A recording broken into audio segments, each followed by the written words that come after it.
Hello everyone, and welcome to this unit review video. Okay, this is going to be rather short. I'm just going to just go over some of the key points of the topics that we have discussed in this unit, and hopefully you remember all the things that we have done. Yeah, let's get started. So what have we learned?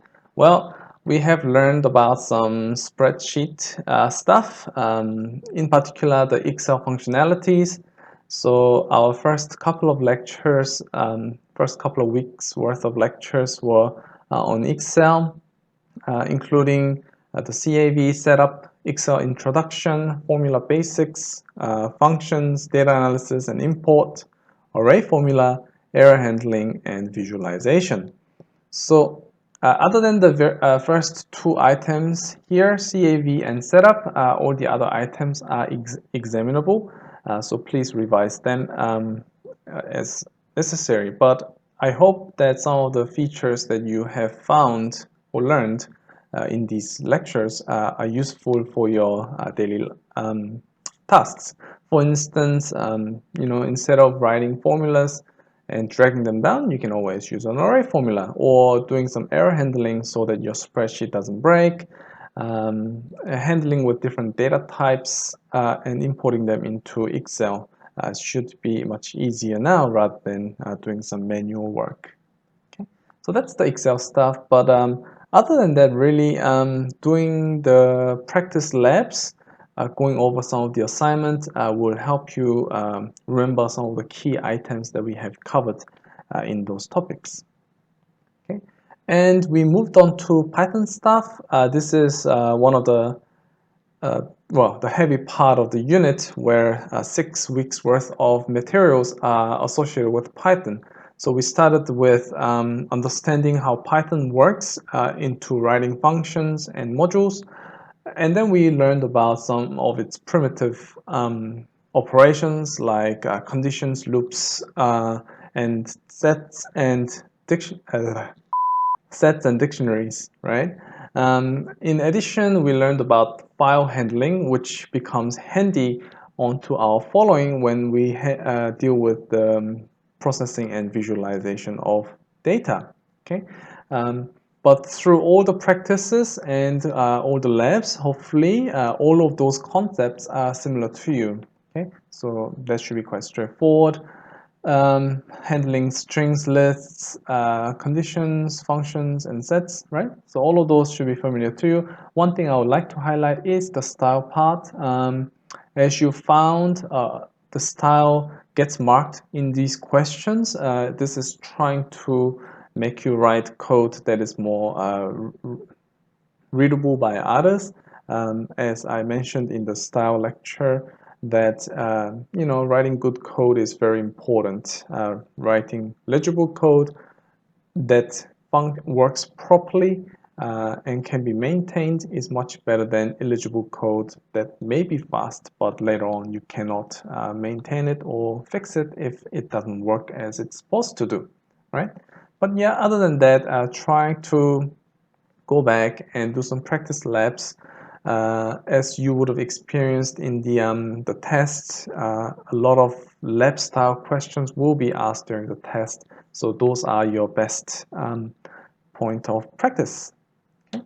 And the final section was about data processing and visualization.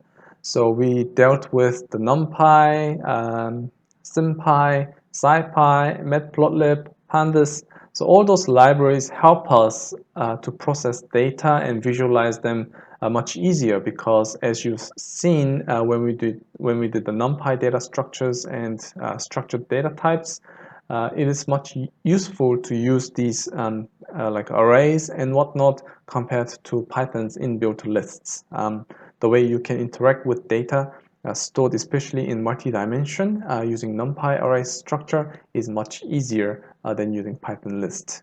Okay, and then we looked at how to solve some equations and whatnot, as well as looking at visualization with the Matplotlib. But you find that doing visualization is quite straightforward. as well as touching on some interpolation and curve fitting. Okay, we did cover some stuff about applications of CAV, in particular looking at machine learning stuff. However, you don't really have to worry about that popping up in your exam. That is outside the scope of this unit, so don't worry about it. Okay. Yeah, so hopefully this should give you an overview about what items that we have covered in this unit, and actually these points will correspond to each video that has been created for you. Okay, so if you're unsure, just go back and review these videos and labs associated with them. Okay, so available resources for the final exam, maybe I should have put this in the next slide, but basically there's quite a handful resources available for you, and I have tried to list them in the order of usefulness. So practice labs, right? As you would have experienced in the test, or if you're watching this before the test, you will. Practice labs is probably the best point of exercising and preparing for your exam, as many questions will be in the style of those. Lecture notes will give you a better understanding about concepts if you are not clear about how to do things, as well as contacting me or any of the lab facilitators to help you through. There are different means to get help from us, but basically you can always email us to start with, and possibly there will be some like a Zoom sessions or quiz server chats you can utilize to get in touch as well. Okay, but other than that, we also have the discussion forums. However, it's not used as much as we would like to. However, this is still a good point of contact where you can also discuss among other students, where you can share different ideas. Okay, Google is also your friend, where you can find a lot of useful information. However, you may come across some solutions that start to get very technical, and only the stuff covered in this unit as a content will be examinable. So it is fine for you to explore more different solutions, the way you can do things. However, as soon as you are starting to touch different libraries to solve some stuff, it's probably not really applicable for this unit. Okay, and therefore I rated it 3. So you can learn more stuff, but not all of them will be applicable when it comes to doing your test and exam. However, it's good to know. Further down the track, you can also discuss with your friends. However, sharing code, sharing answer is not the right way to do it. You should discuss ideas, because we do use various tools and techniques to detect people copy and pasting their answers in code, and you will be penalized heavily if such are detected. But as you work along, we always encourage students to talk to each other and discuss what are potential ways to solve different problems that you face. And the last thing is, if you have some friends who completed this unit before, they could be helpful, but there's a good chance that they might be giving you some wrong answer. There's a couple of things. This unit still contains the same stuff, but the way we deliver it has been changed, as well as asking friends who done a unit in the past. They might start to forget about things as the time passes, so they might not give you the correct information, so always double check that. Okay, yeah, just a reminder again, do the practice labs to prepare well for the exam. Okay, so that's probably the final tips that we can give to you. All right, so hopefully this gives you an overview about the unit and the way to access different resources available for you.